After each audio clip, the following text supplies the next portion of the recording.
Kembali lagi para pemirsa Sekolah Fikih yang dirahmati Allah dalam program kesayangan kita. Dan sekarang kita masuk segmen ketiga dalam episode perluasan dan penambahan jenis zakat. Tadi kita sudah membahas perluasan dan penambahan dalam zakat pertanian ya. Nah, sekarang kita akan bahas bagaimana perluasannya di dalam zakat peternakan. Oke. Memang kalau kita bicara tentang zakat peternakan itu mayoritas ulama menyebutkan yang wajib itu hanya 3 hewan. Ini termasuk Imam Abu Hanifah nggak ada perbedaan? Termasuk juga. Mereka menyebutkan bahimatul an'am. Bahimatul an'am itu ya unta, sapi, kambing Unta, gitu. sapi, Walaupun kambing, sapi nanti ada tetangganya yaitu kerbau ya sama gitu kan. Itu saudara atau tetangga itu? Itu saudara beda ayah. Beda ayah. Ibu. Nah, menyebutkan emang hanya itu saja gitu. Cuma kalau kita lihat undang-undang zakatnya, artinya tidak ada kewajiban zakat selain unta, sapi, kambing ya. Selain walaupun dia masih dalam bentuk ternak ya. Karena kita di Indonesia peternakan kan banyak sekali. Betul. Ada peternakan ayam, telur atau pedaging gitu ya. Gitu. Lah, begini. Kalau kita bicara tentang peternakan, memang salah satu usaha untuk menghasilkan duit itu kan peternakan ya. Cuma kenapa disebut perluasan? Karena dalam peternakan itu nanti nisabnya itu tertentu. Oke. Contohnya kalau kambing nanti 40, sapi 30, kemudian onta itu 4 atau 5 gitu kan. Nah, ini kan ada batas nisabnya kan gitu. Kalau kita bikin ada jenis baru yaitu zakat peternakan ayam, berapa nisabnya gitu. Nah, itu yang jadi pertanyaan. Makanya di undang-undang ini menyebutkan begini, peternakan dan perikanan. Malah ada ikan juga wajib zakat gitu. Ini berapa ikan nisabnya ini? Makanya ini yang jadi masalah kan di situ. Nah, di dalam undang-undang itu tidak dijelaskan cara penghitungannya nisab, gitu ya. Penghitungannya nisab haulnya gitu. Itu tidak ada penjelasannya. Iya. Kita akan mulai begini. Ini tukang mancing berarti wajib zakat. Begini, peternakan itu memang dulu sudah ada. Cuma yang wajib adalah 3 ini. 3 kan itu gitu, kan? Unta, sapi, kambing. Lah, di zaman sekarang ada peternakan lain dan itu menghasilkan duit, gitu ya. Bahkan mungkin lebih besar. Lebih besar bisa jadi. Cuma pertanyaannya itu begini, apakah wajib gara-gara zakat peternakannya itu, atau dia punya duit disimpan terus jadi zakat yang lain? Kan gitu ya. Nah, di poin seperti itu kalau orang kaya gara-gara dia peternak itu wajib zakat jelas gitu kan. Jelas. Yang jadi masalah itu apakah zakatnya itu gara-gara peternakan disamakan dengan zakat ternak gitu kan. Iya, karena kita bicara tentang nisab tadi. Tidak ada kriteria zakat peternakan dalam. Iya, saya kasih ilustrasi sederhananya begini. Orang ternak ini ya cacing ya. Cacing itu nanti kalau dia diekspor kan menghasilkan banyak duit, atau jangkrik atau yang lain sebagainya lah. Atau yang paling gampang itu ulat sutra. Ulat sutra Itu juga peternakan. Peternakan juga, ternak ulat kan ya. Kalau ditanya, kalau onta itu kan ada ya, atau kambing 40. Iya. Nah, terus sekarang kalau orang itu ternak ulat sutra, berapa ulat kalau dia wajib dan berapa nisabnya yang dikeluarkan gitu ya? Kan gitu. Kalau kambing kan 40, nanti ada 1, ada lain sebagainya kan zakatnya ada. 1 kambing gitu ya. Makanya ini zakatnya 1 ulat ya. Lah ini nih zakatnya apa nih gitu kan. Lah kalau orang kaya gara-gara peternakan itu wajib zakat gitu kan. Tapi berapanya? Tapi kita tidak menyebut itu sebagai zakat peternakan gitu. Iya, betul. Itulah. Kita menyebutnya sebagai zakat orang yang kebetulan kaya karena peternakannya. Karena gitu. peternak gitu. Zakat mal penyimpanan, uang yang tersimpan. Iya gitu. Walaupun nanti ada namanya al-mal al-mustafad ya. Itu kita akan bahas lagi. Lah, tambah lagi selain ternak, samain dong kalau itu ternak kan di darat, tambahin di laut. Di laut juga ada hewan. Gitu ya. Nah, itu yang diternak juga gitu. Yang diternak bisa, atau yang diambil dari langsung juga bisa kan gitu kan. Dia kan orang kaya, wajib dong. Pertanyaannya begini, berapa lele sudah wajib kan gitu kan nggak jelas juga. Nisabnya berapa? Apakah gitu. dihitung kilogramnya atau enggak kan nggak jelas gitu. Makanya di sini disebut dengan perluasan. Kenapa? Karena kalau ditanya nisabnya berapa, yang dikeluarkan berapa, nggak ada aturan bakunya gitu. Kalau yang ini nih ada gitu kan. Makanya kita sebut sebagai perluasan. Kalau kita merujuk kepada kitab beliau Fiqh Zakah, Yusuf Qaradawi, ikan tangkapan laut itu juga kena zakat. Kalau tadi kan perikanan, itu kan kita punya kolam, memang kita budidayakan gitu ya. Itu masih kita bisa, oh ini sama diternak nih gitu kan. Nah ini nih menangkap laut. Menernak aja enggak gitu ya. Menernak aja enggak, wajib. Kenapa? Oh bisa jadi kapal tongkangnya itu kan isinya banyak tuh ikannya. Dia kan orang bahkan kaya. justru mereka yang nangkep ini lebih kaya daripada yang punya peternakan ikan gitu ya. Bisa jadi. Nah, makanya wajib dong gitu kan. Terus pertanyaannya berapa wajibnya kapan? Itu yang jadi masalah gitu kan. Nah, makanya kalau ini nih tambah lagi kalau Profesor Didin Hafidudin atau Dr. Hafidudin ini ya, beliau bilang begini.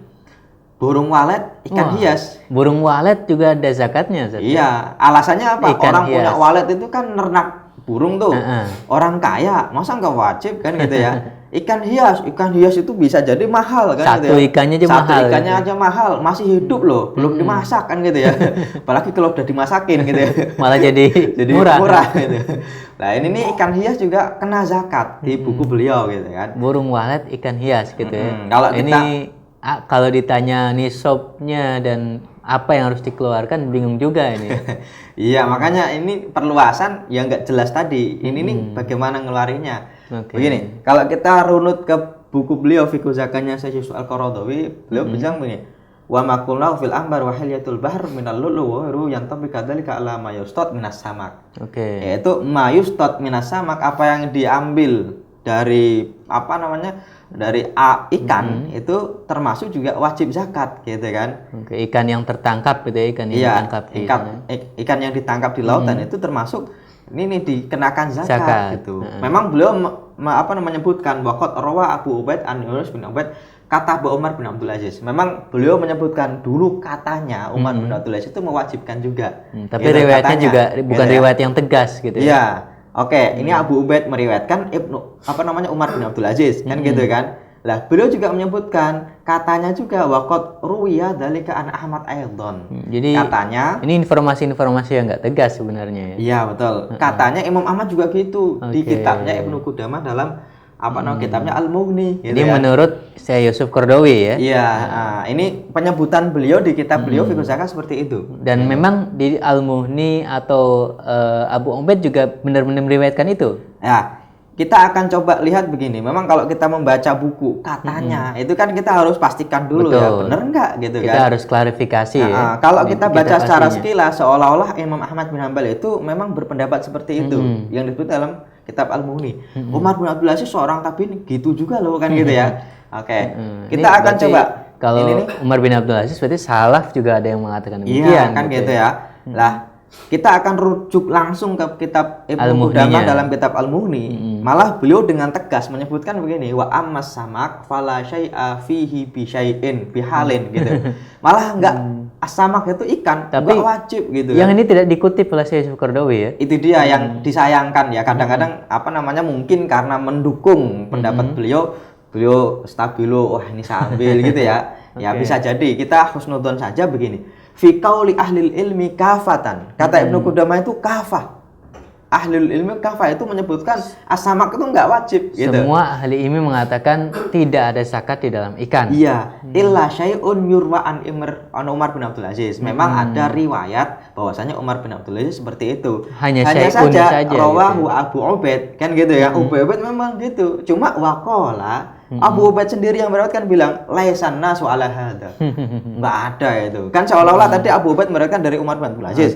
Cuma Abu Ubaid sendiri malah bilang waqala laisan nasu ala hada. Lah, yang poin ini nih saya belum temukan di kitab Syekh Yusuf Al-Qaradawi yang mungkin belum disebutkan juga gitu kan. Jadi seharusnya sebagaimana Ibnu Qudamah katakan gitu ya. Abu Ubaidnya mengatakan manusia tidak mengamalkan yang disampaikan oleh Umar bin Abdul Aziz itu gitu ya. Wala na'lam ahadan ya'mal bihi. Dan saya tidak ketahui ada satupun orang yang mengamalkannya.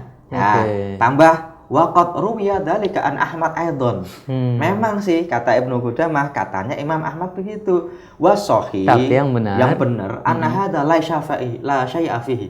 Tapi enggak gitu kan. Li annahu sayyidun falam yajib fihi zakatan ka sayyidul bar. Wali annahu la nassa wa la ijma' 'ala al-wujub fihi wa la yasih qiyasu 'ala ma fihi az-zakah fala wajha li ijabi fihi. Hanya ini kita dituntut untuk validitas data gitu ya bahwasanya yang disebutkan Syekh Yusuf Al-Qaradawi memang ada. Ya kan? Cuma dalam pengutipannya memang beliau memilih-milih kan gitu. Yang nyatanya Ibnu Qudamah menyebutkan Imam Ahmad enggak seperti itu. Abu Ubaid yang meriwayatkan dari Umar bin Abdul Aziz enggak ada satupun yang mengamalkannya kan gitu kan. Maka ini nih kita juga begitu ya. Harus disebutkan. Minimal tahu bahwasanya ketika ada undang-undang zakat peternakan dan perikanan itu nanti kemana ujungnya, Betul. ya kan? Kemana ke ujungnya? Kalaupun misalnya kebanyakan kan cuma mentok di Syekh Yusuf Al-Qaradawi doang, percayalah gitu kan. Beliau menyebutkan di Al-Mughni. Oh, kita cek langsung aja Al-Mughni. Kan lebih setelah dicek kita akan tahu ini benar-benar bisa dijadikan pijakan atau tidak. Iya gitu. Masalahnya bicara tentang zakat kan mengambil harta orang lain. Kan gitu ya. Artinya kita mewajibkan gitu. Jangan sampai kita mengambil dengan cara yang salah begitu ya. Itu namanya kuluna amwalan bil batil gitu ya. Iya, takutnya sampai ke derajat seperti itu. Kenapa? Oh, nggak wajib kok, suruh diwajibin gitu. Ini zakat peternakan ya? Iya. Selanjutnya zakat barang dagangan, tapi nanti di segmen berikutnya.